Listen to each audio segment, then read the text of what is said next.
well. Gas prices dropped quite a bit last night.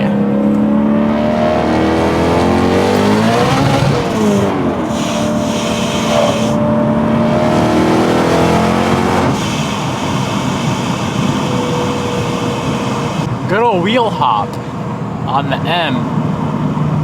That would be nice to fix that. Maybe some solid rear diff bushings or something might help with that.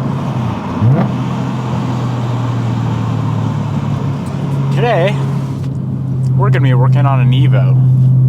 Wow, crazy, huh? Today is almost it says possible snow on the roads. There's not. It's almost a weekend. If we don't get the motor or the block today for the Evo, like we discussed yesterday, we most likely will not get it till the new year, like till 2024, which is fine. I'm hoping they call today and say, yo, your block is done. They're doing quite a bit. They're obviously bored honing it. They're sandblasting it for me so I can do the coatings that I want to do on it, because I think they would just put some sort of like high temp paint on it. I want to go above and beyond with that, so they're doing that. They're cleaning it, of course, and decking it, and then line honing it, because we're doing main studs. And anytime you do main studs, when you come from the factory main bolt to a higher torque main stud, you definitely want to line hone, so the whole thing is just beautifully straight. There has been a build in the past where I didn't line hone, like back in the day before I knew, and I never had a problem with it, if I'm being completely honest. Thousands and thousands of miles on that build, never had a problem, never had a failure. So is it required? I would say you should do it. It's not that expensive, and if you're already there, it's already at the machine shop, just have them do the line hone. Not a big deal. Is it required? No. Should you do it? 100%. Also, I figured this would be obvious and I wouldn't need to discuss it again. I've mentioned it in the past, but if you comment on any one of the videos and someone with an account name of Devin Niemela, or like if they're using my profile photo, guys, that ain't me, okay? I'm not gonna DM you on Telegram asking for your credit card info. I feel funny even saying this because it's so blatantly obvious, but guys, come on, that ain't me, so don't get scammed. People have DM'd me letting me know that they've sent people money, or they sent me money. I'm like, brother, that ain't me, you got scammed. So yeah, figured I'd throw that out there so you guys can hopefully keep an eye out for that. I've seen it a ton, and there's nothing I can do about it. I can keep blocking the account, or one of the accounts, they'll just make another one. I have like 500 accounts at this point blocked, and there's literally nothing you can do about it. So just understand that be intelligent, I guess is what I'm trying to say, and don't get scammed, because I would feel bad. I feel bad anytime someone DMs me letting me know that he sent some random dude money. So last night we left off with getting the entire rear end completed, minus the brakes. Now from here, my plan is to just start working my way forward. In the middle of the car, there's nothing really. We could just have the drive shaft, and that's about it. Which we should definitely have enough time to get that drive shaft built. Before that, I need to finish up these axles. We had enough grease to finish the rears yesterday, and I ran out, so I went and picked up some more from the good old Harbor Freight. Okay, this guy goes in, balls go in, the shaft goes in. I'm curious, who remembers back in the day, I forget what build it was, it may have even been the Blue Evo 8 build. I instead of putting the grease down in the joint like you're supposed to, for some reason I thought it's supposed to go just in the boot. So the joint didn't get any grease. Well, it did eventually. I had to redo it, but to start, all the grease just went right in the boot. Kind of funny. Tripods go on. I'm kind of doing both at the same time, both fronts. Trying to get these done and move on with life. Clip on the tripods. Slide them down in there. There's a ton of grease.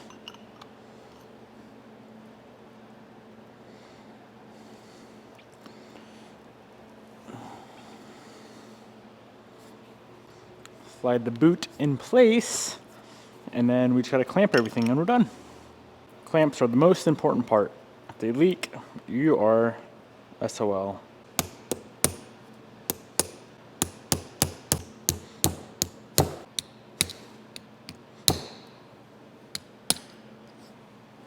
Alrighty, both front axles are 100% finished up. Unfortunately, we have nothing to bolt them to, but they look nice, so that excites me. A very important package just arrived. Something we've been missing. Definitely a key puzzle piece to this build. I'm just hoping they arrived in good condition. Packaging is a little worrisome.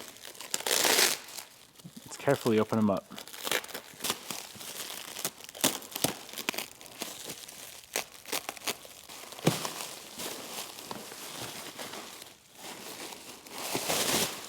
Okay, well, they're not quite as clean as I would hope, but there's no tears, at least on this one. These are SSL rear seats to match the door cards and to match obviously the front seats. Definitely gonna need quite a bit of cleaning though. Maybe some leather conditioner.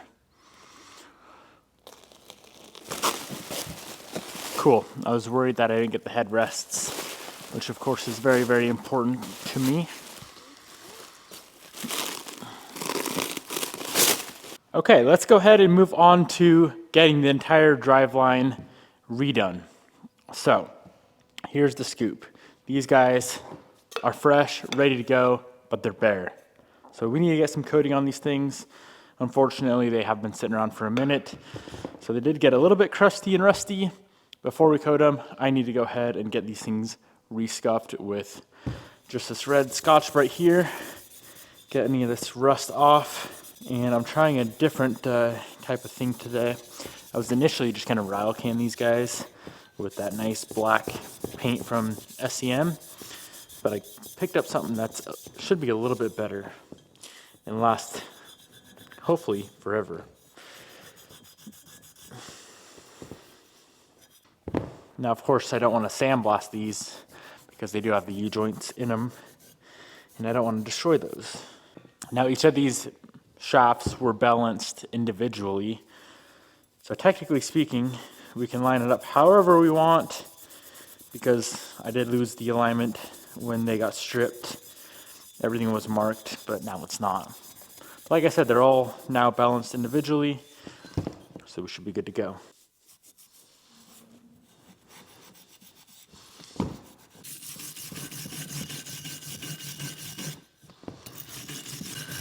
For all the nooks and crannies, wire brush works a little bit better than the Scotch-Brite. Okay, small one down, 2 big ones to go.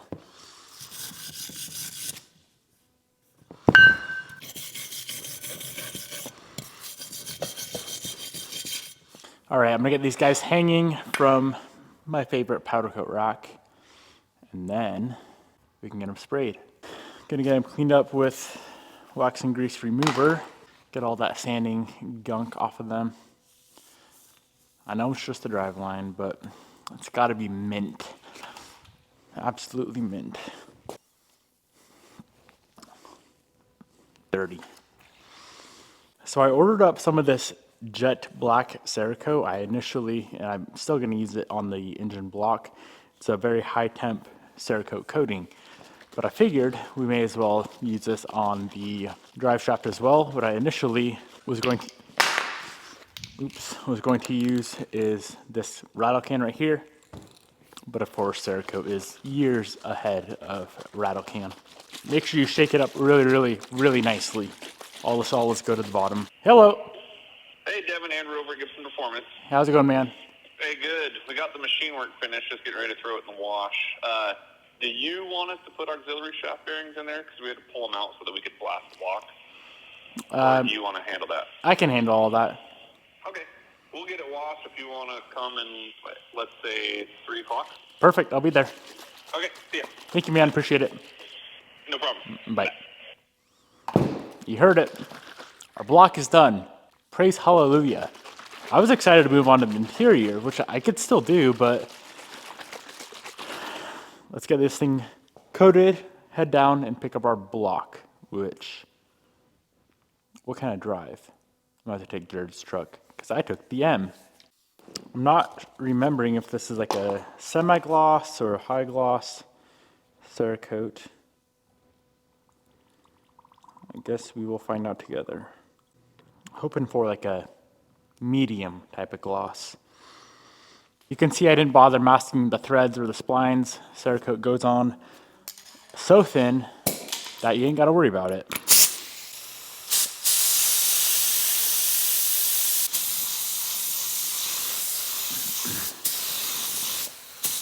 Alrighty, C138. I'm assuming it's the same cure schedule as the clear Cerakote we've been using, but I could be wrong. 1200 degree rating. Hopefully our block don't get that hot. We would have problems. 45 to 60 minutes until they're tack free. Partially cured 24 hours, fully cured 5 days. What I've been doing with the clear Cerakote, being that I feel like I'm always in a rush, is after an hour, when they're tack free, you can gently go ahead and assemble the goodies. I wouldn't recommend it. Wait the proper cure time. Before we continue on, I got a product I would like to show you guys. A company called Yantu sent over this pretty seemingly high-end tire inflator. Now this guy is a dual cylinder, so technically speaking, it should fill up this tire twice as fast as any other tire inflator on the market. Let's see how good she works. But on the side, clicker on, big old LCD display, currently at 0.0 PSI. What a quality tire. So we want to go to, let's say 35 PSI. Hit play. See how fast this tire can inflate. All right, official time from 0. We got some dude over here running out of gas. From 0 to 35 PSI, 2 minutes, 43 seconds on a pretty big tire. What is this thing? A 215/55/17. This tire inflator has the capability of going all the way up to 150 PSI. It has 4 built-in presets for if you have 4 different cars that constantly leak and they all take a different air pressure. 4 built-in presets. And with this guy fully charged, you can inflate 5 tires of the size of 195/55/16. Now, if you're in the market for a portable car tire inflator, this Yantu unit is a very, very solid unit. And if you'd like to pick one up, I will go ahead and link it down in the description box below. Okay, let's see what Jared's got in the taco. A sack of gold potatoes, a dilly.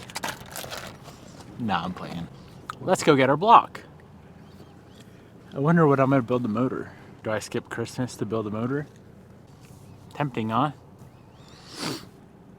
Now I don't know if this is a new Tacoma thing or if it's just Jared's truck is a little messed up. But these brakes, you hit them just a little bit and you go like this.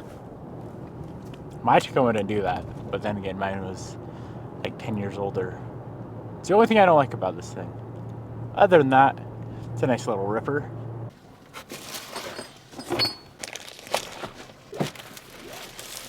Strap all girl in. Block, crank, pistons, main studs, girdle secured. Good to go. I'm excited. Oh. Iron blocks are sure beautiful and strong, but freaking heavy. Now that we have all this stuff back, I feel like we legitimately might have a true, actual, possible, I'm not gonna say probable, chance, possibly, maybe, getting this thing done. Let me look at the calendar. Dare I say the new year? Dare I say it? If I break some things down in my head, if the full motor build takes 2 days to get the motor and trans, T-case back in the car, realistically probably another day. Front subframe with the rack and all that stuff, another day. Interior, we might have it like a rolling shell by the new year. I think that's a good goal. That'd be sick. Full interior and all that too, though, I doubt it. And who knows, maybe one day I'll get sick of building mechanical stuff and want to do interior stuff. So it's been about an hour since we sprayed these pieces out, and I'm tempted to just turn on the oven and bake this Cerakote on, even though it is an air cure, but I know that's not right, so I'm gonna wait. You can still tell it's plenty soft. It's like a velvety feeling, and I don't want to scratch these up. So let's be patient there and give that at least, I'm just gonna wait overnight and attack that in the morning. So, little change of direction for the day.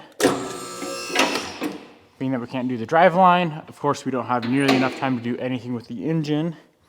I'm gonna go ahead and address one of the biggest issues on the car right now, the paint match scenario. Let me grab a fender and show you guys what I'm talking about. Okay, it looks even worse right now because all the powder coat overspray and dust on the bay. But you can see there's a very clear color discrepancy here. And the reason for it is because if you guys did not watch the painting day video, or maybe it was 2 videos, the engine bay and the interior were painted in single stage paint. Now when I ordered all the paint from the paint shop, they said we would not have this problem because obviously if I knew we were gonna have this issue, I wouldn't have done it. Single stage on the bay, base and clear on, of course, the fender and the rest of the car. Now, with the whole entire engine bay together, is this gonna be that noticeable? Really, the only part that's gonna be noticeable is this butt match right here. It's not so far off to where it's like, okay, the bay looks red, the rest of the car's yellow. That'd be janky. So there's 2 different options that we can do. One option is gonna take 2 full days. The other option is gonna take this evening. Now, here's the thing. If I go with the second option that is gonna take just this evening, I can easily reverse it if it doesn't turn out like I'm expecting. So my current plan is I'm gonna go ahead and scuff up the insides of the fenders where it meets the bay and put the same paint on that the bay has on the inside of the fender, kind of like blending it in. For example, same concept as if we were on a random car to paint this fender and you need it to match the door, you would spray the whole entire fender and then you'd blend onto the door. So I'm gonna kind of apply that same concept to the inside lip. From the out, when the hood's closed, everything's gonna be the same. You pop the hood and hopefully it tricks the eye enough to where it's not a big deal. Now, like I said, if we do that and it looks like complete crap, looks like trash, it wouldn't be hard to redo the inside lip of the fender. It's not a big deal whatsoever. Just sand it down and repaint it, because at that point we would also be repainting the bay. Now, of course, I want this car as perfect as possible. You guys know I keep saying every part I touch has to be done to perfection. To do the bay to perfection, in my opinion, it would need to be completely repainted, base clear. But like I said, not only is that 2 full days worth of work, that is probably $1,000 minimum in materials. So let's attempt to fix the fenders and paint match the inside lip to the bay. Hopefully this works out good. And if it doesn't, we can always go back. And the reason that this is so important to get done soon is because as soon as that motor is done, I want to put it in. So we need to get this sorted before, in my opinion, before we even touch the engine. Let's wire this thing on, because if it fell, that would make a grown man cry.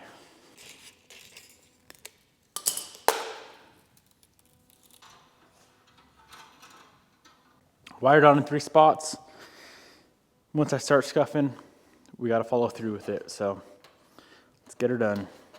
So my plan is, if I look at this, I think the best option is going to be to leave from here to here the same color that it currently is, Actually, what would be the best option?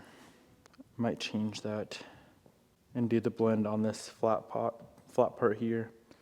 Yeah, I think that's gonna trick the eye the best. And like I said, this isn't anything crazy because we can always go back. Just got some gray Scotch right here to give her a nice little scuff so the paint has something to adhere to. Just knock down that shine. If it ain't shiny, we're good to spray. It really sucks that we have to do this at all. I wish it just came out of the booth being perfect, but that's what lessons are for, right? Now we know.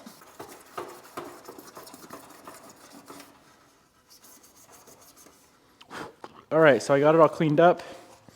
I'm gonna do a quick wipe with wax and grease remover, get all the BS off. I'll tack it when we're ready to paint, but we need a mask. I'm gonna mask in a very specific way, so it does create that blend effect instead of just a hard mask line like you would typically do. So what you're gonna wanna do is you take the tape and you fold it on itself. So here's a bigger piece of tape. I'm not gonna use tape this big, but for this example, I'll kind of show you guys what I am gonna do. So you take about a quarter of it and you fold it back up on itself. And the reason for this, that's how it should look. Say if this piece is way too big, once again, I'm not gonna use something this big, but say if we want it to blend on this edge right here, put the tape down, you'd create a soft line on that whole edge. So that's what we're gonna do on this edge right here is where we scuffed up to. I think that's gonna be the perfect edge to hide our mistake. Man, I sure hope this actually works good and it works out like I'm thinking it will. You also gotta keep in mind a factory Evo engine bay, even though of course I'm going for better than factory Evo bay is just like a matte finish, no clear on it. It's just base coated. So we kind of do have that going for us. I know there's a better way to go about this. Not that I want to use it as an excuse as to why it doesn't match, but that is reality. From the factory, it doesn't match anyway.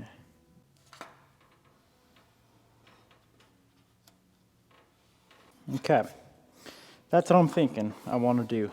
Now with the air pressure going in, it's going to throw just a little bit of that new color underneath this tape line, and then from there down, it's all going to be new paint.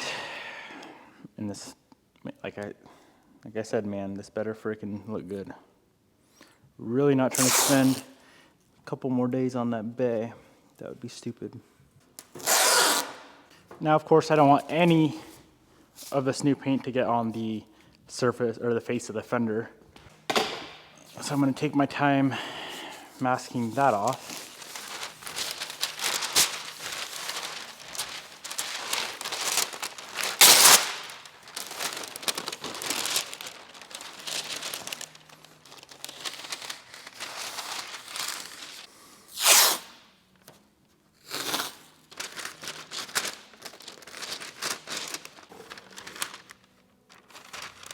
We got both fenders fully masked off. Everything's ready to go. Let's mix up some single stage paint, squirt her on in here, and hopefully we're good. And we're done with the issue. Now, wouldn't it be funny if we spray this and she don't match the bay? So it goes 2 parts of this, 1 part hardener, and 5 to 10% reducer. We ain't gonna need much at all. Just a tiny amount.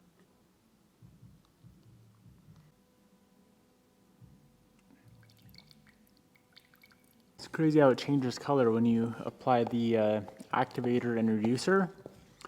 It went from like orange to an actual yellow. And then of course, if you were to put a clear coat over it, that would also change the color. Painting is like science.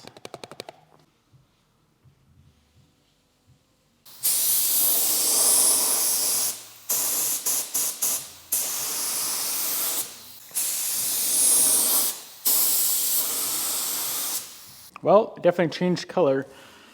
There's no need to put these in a booth, obviously. A millisecond of paint isn't going to give us any sort of overspray in the shop, as you can see. I'm going to let that flash for 10-15 minutes, slap on another coat, and just say a prayer that it's kosher, I guess would be the word. I really like single stage. I feel like it just lays down perfectly. It doesn't make any sense. Coat number 2 going on, and we'll be good. Also, it covers really freaking good. Way better than base, the yellow base. Now I know it ain't no paint booth with proper airflow, but I'm gonna toss these in the oven at like 100 degrees, maybe 150 degrees, and let this paint dry. I don't know why that wouldn't work. I'll keep it cracked so it can escape. Okay, it's been about an hour. I think these are probably pretty dry.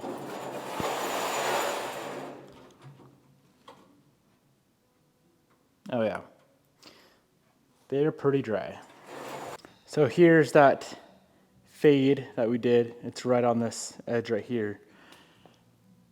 And overall, it looks pretty dang good. I think this is gonna work fine.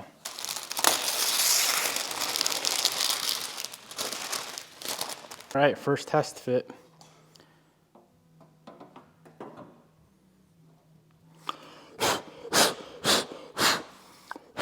So much freaking powder coat on this thing. It all depends on what angle you look at it from, and I'm trying to envision it with the hood installed. I think it's gonna be perfectly fine. This to this matches fine. The only obvious angle is if you look at it from this right here. I don't know, that's a tough one. But here is an overall look of how it turned out. I think it looks pretty good. Now obviously I want this thing absolutely perfect. So I'm gonna sleep on it.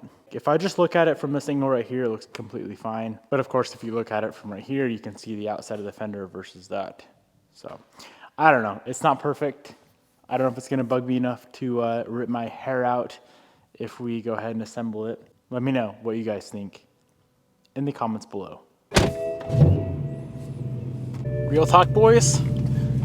Today was kind of a shit day, I guess you could say, for lack of a better term. And I almost, but I didn't. I almost said F it to the gym. But I know where that leads. And I'm not gonna do that again, because I just did that. I have a trick that I want you guys to try regarding the gym. The trick is, drag your ass to the gym, and you can make it a good workout every single time with this one key thing. The second you walk in the gym, you're there. So you tell yourself, well, I'm already here. It's gonna be an hour and a half either way, no matter what. So we might as well make it a good workout. That's what I do. It always seems to work for me. Now I'm out of the gym. I feel like $1,000,000. And yeah, I'm happy I went. I feel great. But now I'm not tired. And that's a problem because it's nighttime. I feel like I really didn't get all that much done at the shop today on the Evo, which is fine. But the reason for it is I didn't really have a plan today. I was kind of in this weird limbo mode of being completely unsure on when the block is coming back, waiting on stuff to finish the interior. Like, we can do half of the interior, for example, but all those pieces that we sent off to be made out of carbon fiber we don't have yet. Stuff like that. And then of course we couldn't build the motor without the block. But tomorrow I got a pretty sick idea of what we're gonna do. Pretty good plan. And yeah, we're gonna start knocking on this short block. I can't build the head yet. We're still waiting on a few things for the head, unfortunately. Obviously with Christmas and the new year, stuff is always delayed. What I need is my valve stem seals. Tomorrow, we gotta get that block coated. I need to refinish some other stuff, the oil pan, and maybe start knocking out some bearing clearances, piston wall clearance, setting ring end gaps. I don't know if we're gonna get around to assembly or not. And then we could always build that driveline as well, but I'm not too worried about that. Really trying to get this block back together. Moral of the story, have a plan with your day.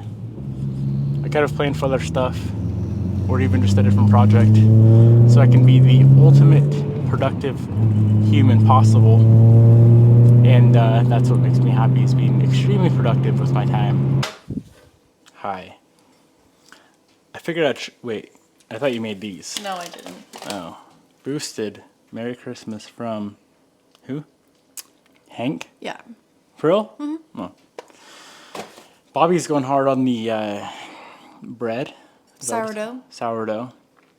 And apparently with sourdough you can make pizza crust. Yeah, and I might have messed up a little bit. I'm going to test it out here in a minute. I'm still, you know, I'm supposed to be on the carnivore diet, but Bobby keeps sabotaging me. But sourdough is like way better than regular gluten. I guess you could just say I'm on an extremely low carb diet. Realistically, I'm probably having like 30 carbs a day. Not when Yeah. cookies are being sourdough cookies are being made. Those things are pretty damn good. Have a little bite of the. I can't. I got my things in. I just wanted you to try it. Honey, no. That's after dinner only. So stay tuned if you'd like to see me eat this. Whoa, it got really froggy in here. Can't hardly see you. All right, I wanted to show you guys. I want to show you guys what it looks like done. It looks pretty appetizing. Huh, Coda? Huh, Coda? Tell me what you have to say. Okay, thank you. And then we have cookies. Then we have cookies in here. I don't know. Alrighty. It'll be better next time. I'll put it in there longer. It was so easy to make. So you making food is like me building cars? Mm-hmm. Like you actually enjoy it? Mm-hmm. Why? Rewarding. Okay. And knowing what you eat is rewarding too. Like, I made it. So if I eat a piece of chocolate and I know I ate it, that's rewarding? If you made it. Or the ingredients. Oh. And the way it's prepared. It's actually pretty good. I'm surprised. What? What? Why do you say that? What? I am. Remy goes to paint his car, and his first try, it looks freaking perfect. I would be surprised. Same concept. Oh. You don't have any practice. Do you still have to feed your sourdough every day? Mm-hmm. For how long? Every day. For how long? Rest of my life. What? Why? You gotta keep it alive. It's the weirdest thing I've ever heard.